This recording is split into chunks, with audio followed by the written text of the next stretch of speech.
everyone. My name is Deborah Edmiston.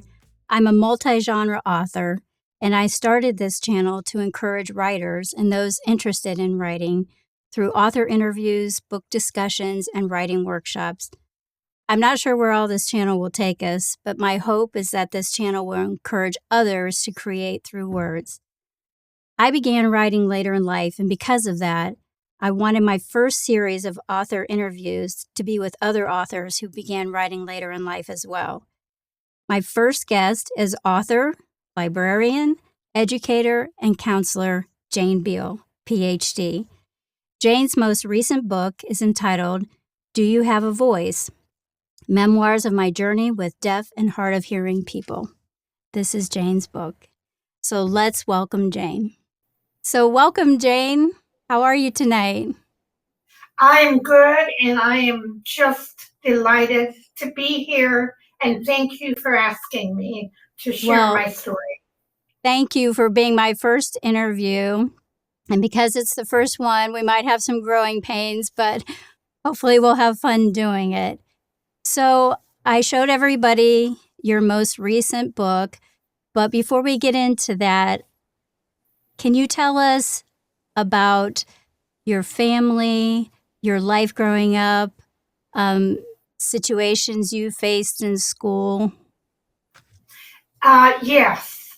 I was raised on a farm the first 13 years of my life, and I was the youngest of 3 children, but nobody knew that I was hard of hearing. Mm-hmm. There were mannerisms that would bother my family, like if we were all together, I'd grab their faces and try to lip read, but they just thought I was trying to get attention.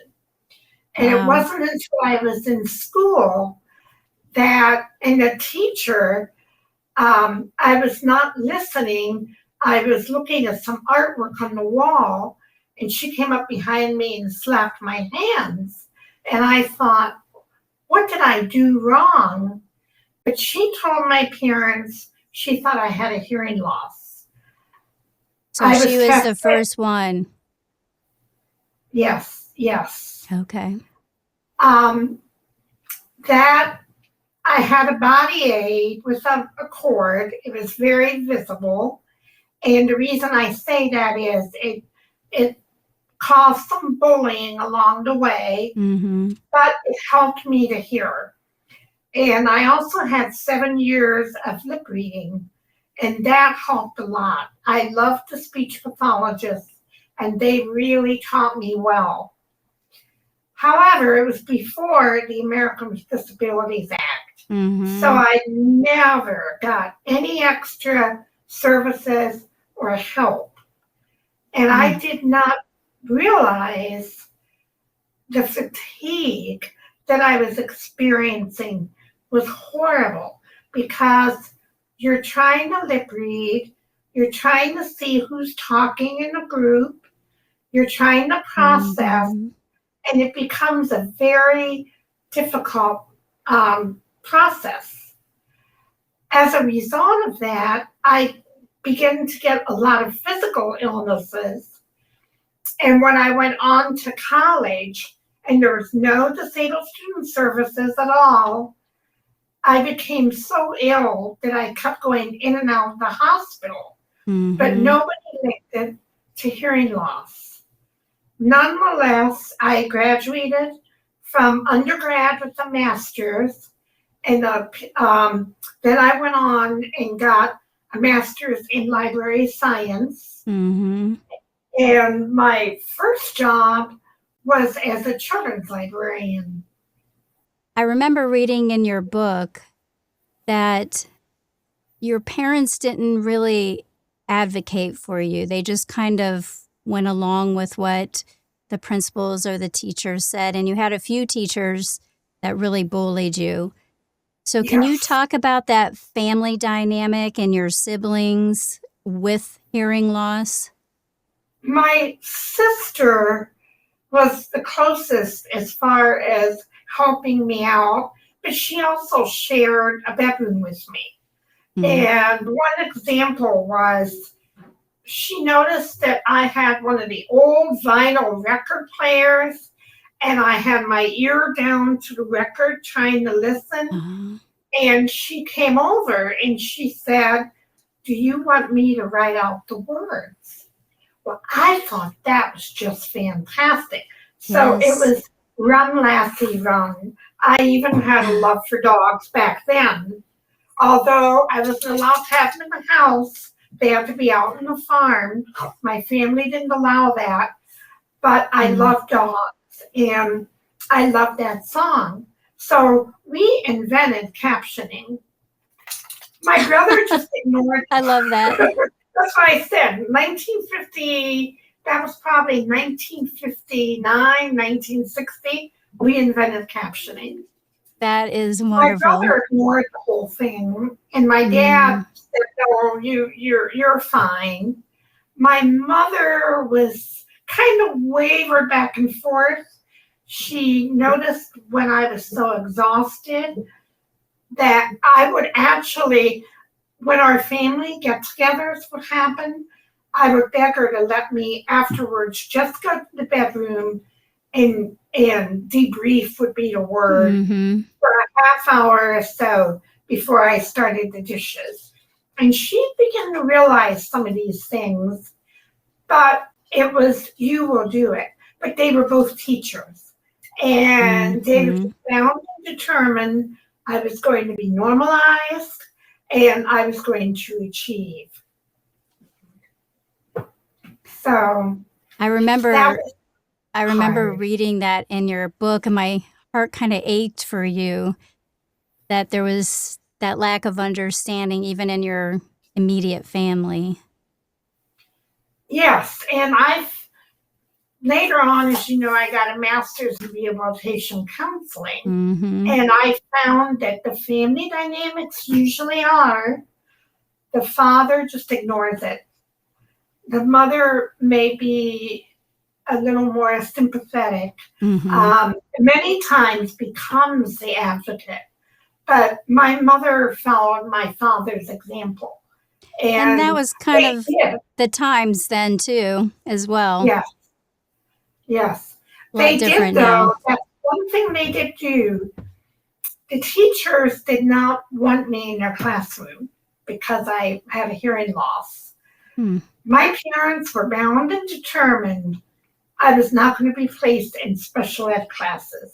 One of the reasons was school was pretty easy for me because I read a lot, I memorized easily, and they knew that if I went into a special ed class, I would just be lazy and ace everything. Be challenged. And not be challenged. So every year they went to the teachers and they said, let her in your classroom for 1 week. If it doesn't work out, then we'll talk again. But it always worked out because I could read. But there was a cost with that because you mentioned the fatigue and that just stayed with you. I hear Davina. Can you tell us about Davina? Davina. So Davina is Jane's hearing ear dog, specially trained to be a service dog for her. So hopefully we'll get to see Davina. So I was telling everybody that Davina is your hearing ear dog. And on the cover of the book. Yes. Let's show everybody the book again. You can see there's Davina. So speaking of the book, this series is authors that began writing later in life, and you began writing later in life. So can you tell us about that journey? Well, I always loved writing, and English teachers would say to me, you know, I remember in like the 8th grade, I had a English teacher that said, you have the rare diamond, but you have to polish. And I would write stories. I'd write little stories for the family. As I became older, I joined the Hearing Loss Association of America. I would write stories on hearing loss, magazine articles, but it was very sporadic. Okay. But it was always my urge to be an author through everything. So my life I feel like it was serendipity. It worked out so that I came to the ultimate of being an author. I always thought if I had started young, my writing would not have the same meaningful impact that it does as an older author. I agree. I'm sure you feel that way too. Yes, definitely. So the librarian part of me prepared me for research and for looking up information and being curious. But I left that field in order to work with deaf and hard of hearing people and people with disabilities, got a second master's in rehabilitation counseling. Wow. I wanted to teach at the college level, so I went on for my PhD in counseling. My experiences with all of those different groups, I volunteered with a deaf-blind group home for 15 or 16 years. I joined the deaf church. I worked a lot with deaf and hard of hearing. I began to realize this is a community very few people know about. So I did counseling at various agencies for 17 years. Then I became ill and with cancer, and the fatigue started really kicking in. It's a rare blood cancer called myelodysplastic syndrome, and I was not able to keep my job working in a private practice, but I was also teaching part-time at Stark State, and I began to teach deaf culture there. And it forced me to do more research, to do more information gathering. But the real thrust to write the book was the Americans with Disabilities Act was passed in 1990. I was 40. I was getting my master's from Kent State in counseling. And I would tell the students, there was no disabled student services. They said, well, there had to be. I said, no, there was no law. I would tell them on my very first job interview for a children's librarian back in 1974. The interviewer asked me what made me think I could work with children when I had a hearing loss. Well, that's illegal. I said it wasn't back then. And it was like a whole new world for them. So I thought, if I ever get the time, I'm going to write a book. And I'm going to explain, because that part of history will be lost if I don't do it. If I don't talk about what life was like before. Well, when the cancer hit, I did teach part-time at Stark State, but then I began to have some time to do my writing. The first book I wrote was a picture book on my first hearing ear dog, Sia, and her story was a really neat one. She was rescued from the streets of Springfield, Ohio, ended up in a kill shelter, but they fell in love with her and called Circletail, which was where I got her from, and said, she'll make a great service dog. So she was trained in a prison program, and then I got her. A prison program. Yes. And she was the most sensitive. She was a dog with a soul. I had her for 14 years. She lived to be 17. Oh, But the picture book I used, first she was, and as you know, as an author, you want a crisis. And she first she was in the streets, went to the shelter. Of course, I didn't tell the kids it was a kill shelter. And that shelter today is not. I mean, oh, things good. have changed, thankfully. Then she goes to the foster home. Then she goes to the prison. And she doesn't have a forever home until she's with me. An interesting story on that is a woman that worked at the Y here in town bought that book for Oh, her grandchildren. Her son okay. took in foster children. She said they had one brother and sister for 4 years. They loved these children, but they could not adopt them and afford to do for them what they wanted to do. Mm. So they got with another family, and the daughter-in-law kept saying, I don't know how to tell them. I don't know how to prepare them. And then she took that book and she read it to them, and she said, this will be your forever home. Oh, wow.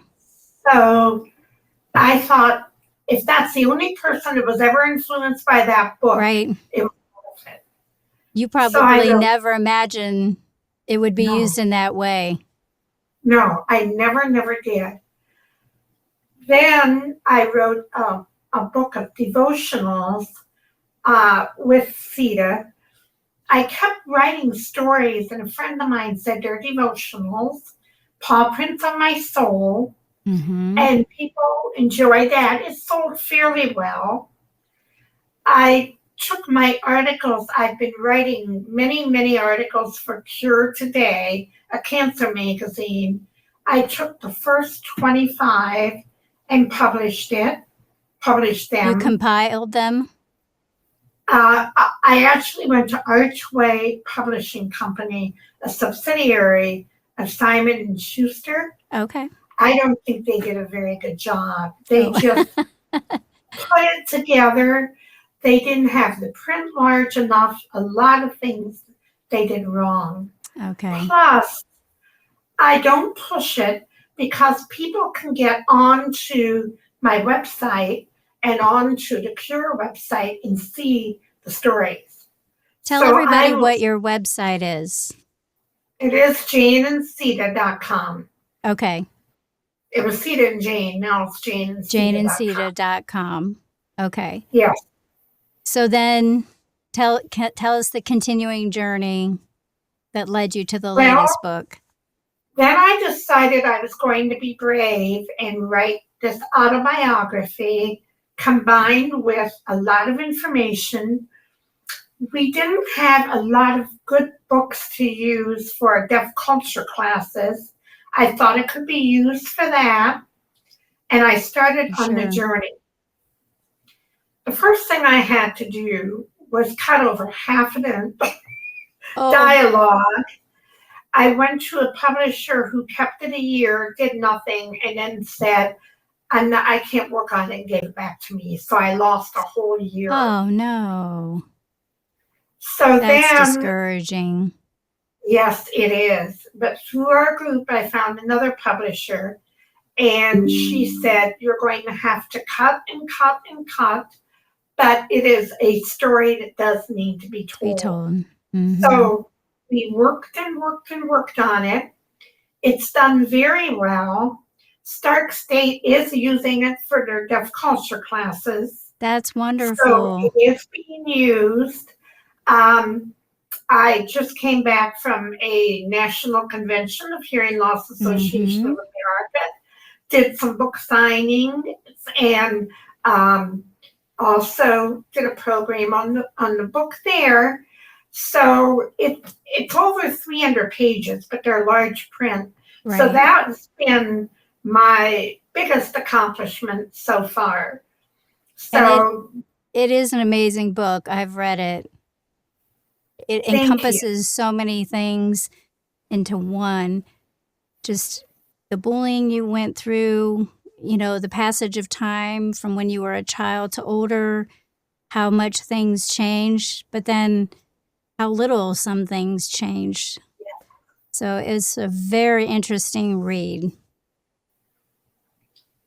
And that book was published when I was 74. I just turned 74. So I tell people, hey, you can write at any age. Yes. You really can. You just have to be persistent.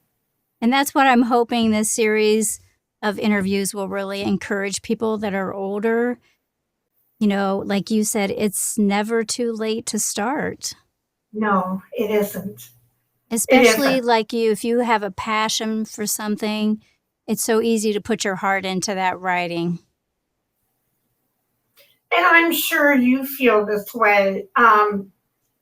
They did a study when I was teaching at Stark State because half of my students were non-traditional and the other half were out of high school.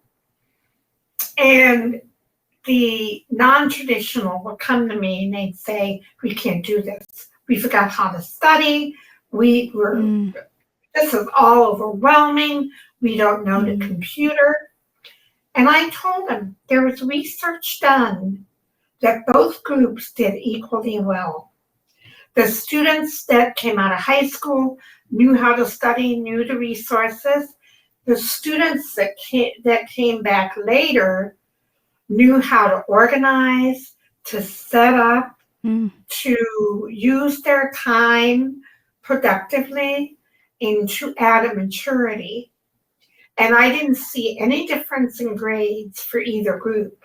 I feel the same way about writing. Yes, the younger ones know the computer, and you know how frustrated I get with that.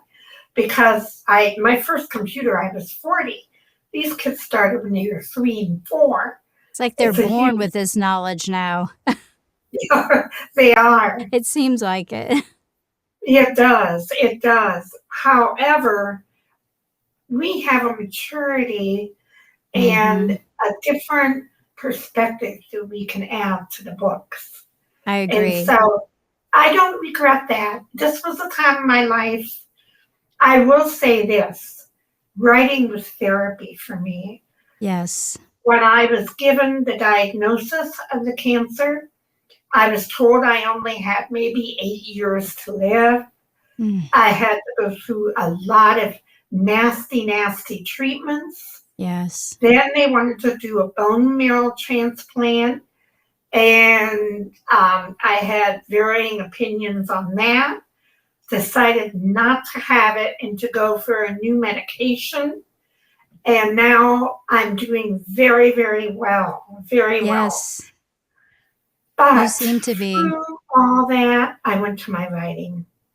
Whenever I got upset or discouraged, I went to my writing. And it's therapy for me. It's just a part of me. And that's why I encourage people to write if they want to write, but not for the money. I tell them that. Don't. That's true. Don't do this for the money. Do it because you love to do it. Yes. And our writers group, let me add that.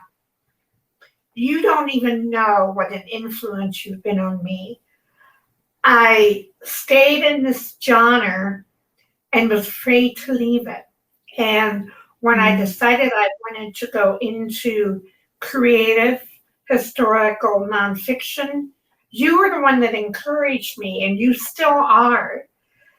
The encouragement of that group is fantastic. It's huge. And I tell people all the time, don't do this alone. You're going to really get lonely. Writing is lonely.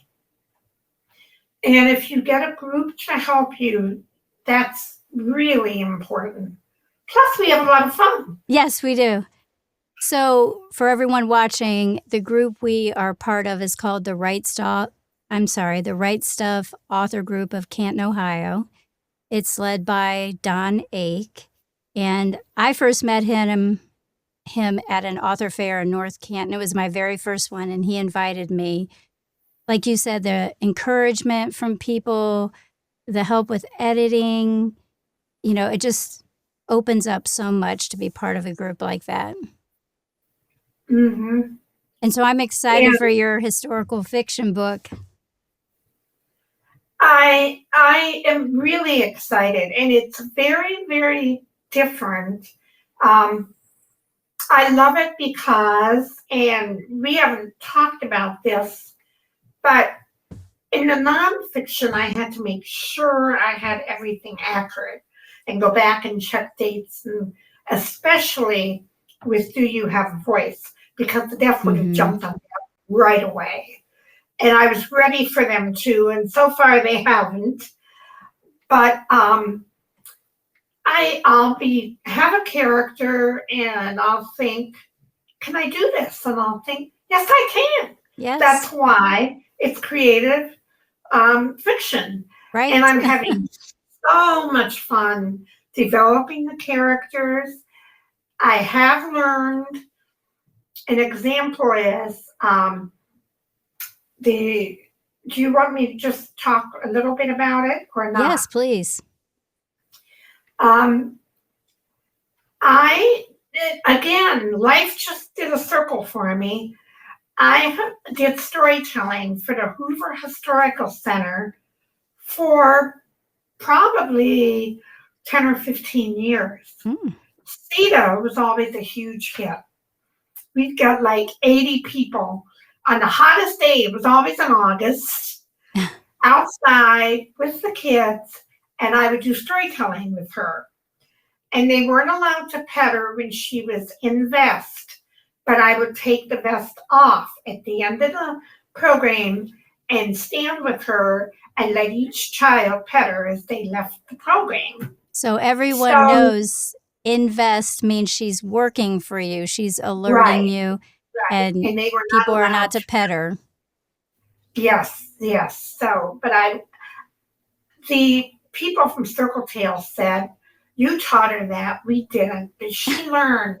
And as soon as I would put that vest back on, she went back to not interacting with people. She was amazing. Very smart. While I was there, I heard about some children that were brought over from the Hoover Company in Great Britain, and they were with foster families during the war. And they came over in 1940 because they knew London was going to be bombed. There were 84 of them on the ship. They came to North Canton, and when they got here, they were split up, and foster families took them in. They thought they'd be home by Christmas. They were here for 5 years. Wow. And the stories out of that are amazing. They split up the families. A woman wrote, and it doesn't even have an ISBN number. It's called Sweet Memories. She wrote a book for the Historical Center on her experiences here. She went from a family of 8 children to being the only child, and she loved it. She loved it. She did not want to go back. She didn't want to go home. Oh boy. But she could never say that to her parents because she would hurt their feelings. But when they went back in 1945, she'd go to a linen closet and cry. And her mother found her. And she said, oh, I hurt my knee. But her mother knew better. So her foster family invited her 3 years later to come over and stay with them for several months. She met someone from North Canton. Oh, let me back up. When she left, she said to her father, I'll be back in 3 months. He said, no, you won't. Your heart is in the United States. So she met somebody from North Canton, and they got married, and she spent her life here. Oh, wow. That's such So a fascinating story. it is. And some of them still would come back for visits and things, but it was such a heartwarming story because H.W. Hoover was so good to these kids.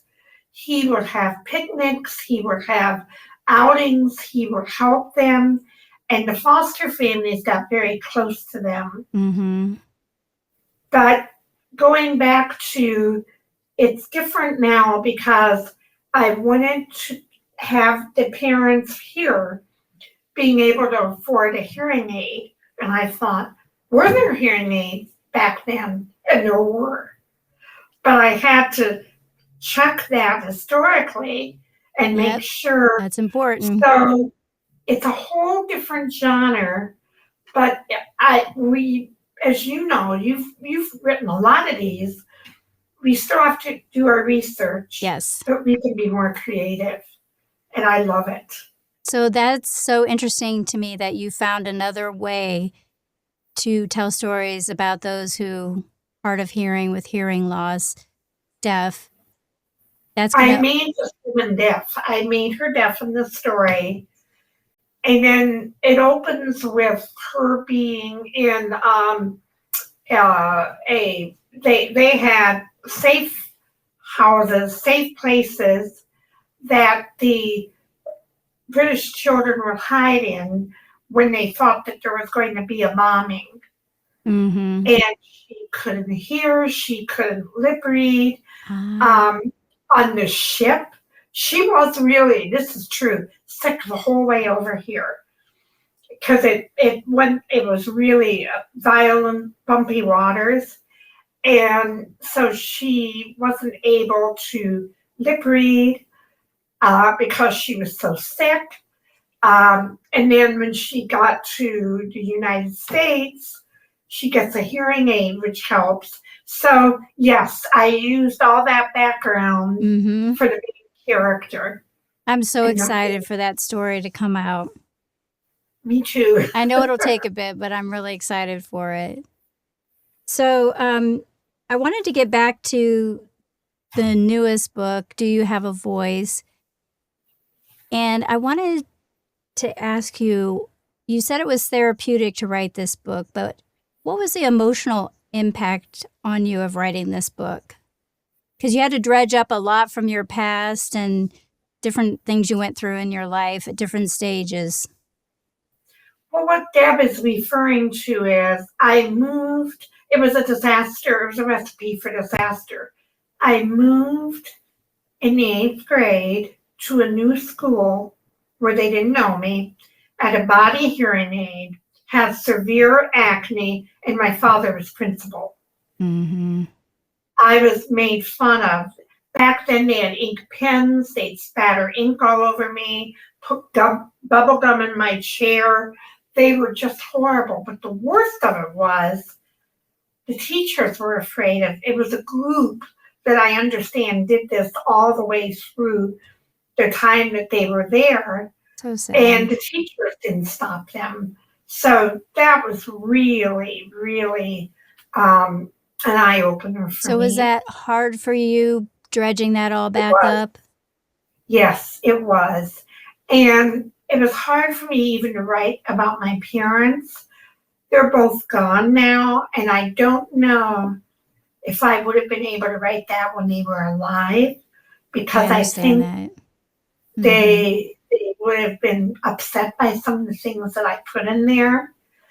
It brought back all that being sick, but it also brought back a lot of positives. I had an Amish friend that befriended me. She was actually a very strict Mennonite when I was being bullied. And her picture is in the book. And she came to my book signing party with her husband and bought the book for all 6 of their kids. Oh, so I love that. Was really cool. So it was both the good and the bad, but it was emotional. It was hard. When I was reading that section, I thought It's so wonderful to have a friend like that when you're going through bullying, and there wasn't really much she could do, with the bullies, but she supported you so beautifully. And she was there. I mean, that was the most important thing. She was there. And she didn't realize how much she helped me until she read the book. Oh, So I bet that really encouraged her. It did. And I need to get down to see her. She lives in Holmes County, but I'm going to do it when there's not 10,000 cars on the road. Yeah, this is the She season lives now. in Berlin, and you know what that's like. You have to go down during the week when they're not busy. Right, exactly. Even the fall is busy because it's so beautiful there. But like you said, if you go during the week, it's much better. Mm-hmm. So for Do You Have a Voice, we've touched on some of this, but what are your hopes for this book? How do you want to see it used? I want people who are deaf and hard of hearing to realize that somebody else knows how they feel, and that they are not alone. That there are people out there who can help them. I want hearing people to realize with the American with Disabilities Act how important it is that we keep that. If we don't, it's not going to be a good thing. Even like National Technical Institute for the Deaf, where I did my internship, had, well, this is an interesting story. In 1960, Congress got together and decided with all of these kids becoming deaf from the measles, they needed to fund a college. And Gallaudet College was more liberal arts and not a lot of deaf people like hands-on and vocational. So they opened up NTID and they had record classes. Wow. After the vaccine occurred, they weren't getting as many, so they started bringing them in from other countries. And I mentioned in my book that I taught an orientation class to the freshmen. 1/3 of them were from other countries. And some of them didn't know signing or English. That was really interesting. Very challenging. I really did a lot of preparation for those classes. But I'm so worried with not doing the vaccines again that we're going to have a whole generation of deaf people again. Because that's one of the... I don't know if people know. I didn't know that prior to your book. No. And so I think it's important that people realize all this so that we don't make the same mistakes. What is it they say? If you don't learn history, you're condemned to repeat it. Right. Exactly. And that's what I don't want to have happen. So that's my hope for the book. And you've had opportunity to speak several times on the book? Yes. I just spoke at a church on Sunday, and it's been well received no matter where I've gone. People have said they kind of knew there was a deaf culture. They, of course, knew ASL, but they didn't know any of the story behind it. And anytime we gain knowledge about something we're not familiar with, it causes us to grow in compassion and empathy. And we so desperately need that in our world today. Yes, we really do. We're going to close out here. And in closing out, what would be your advice, some of your best advice to older writers or people that are intimidated at an older age Not to about give up. starting? Not to give up, to, start writing. When I was doing my dissertation, I had a professor say, "You're not writing a bestseller. You're not writing the great American novel. You're writing a dissertation, so just start writing." Because that's good advice. we would be scared. A whole class of doctoral students, oh no, what if we make mistakes? I've never forgotten that though, and I started writing and eventually got it done. This is the same thing. Don't tell yourself that you're doing the great American novel, although you might. But that's the dream, right? just start writing. Start writing. There's someone out there who will want to read what you've written. Yes. And join a support group.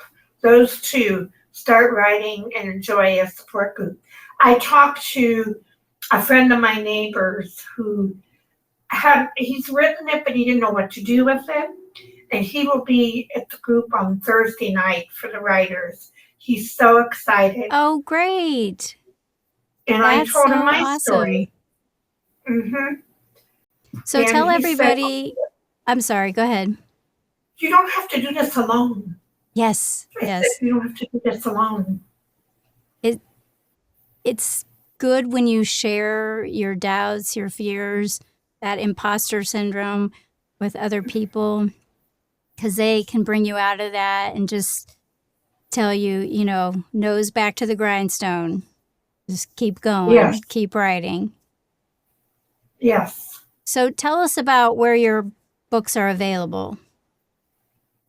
They're available on Amazon. All of them are available on Amazon.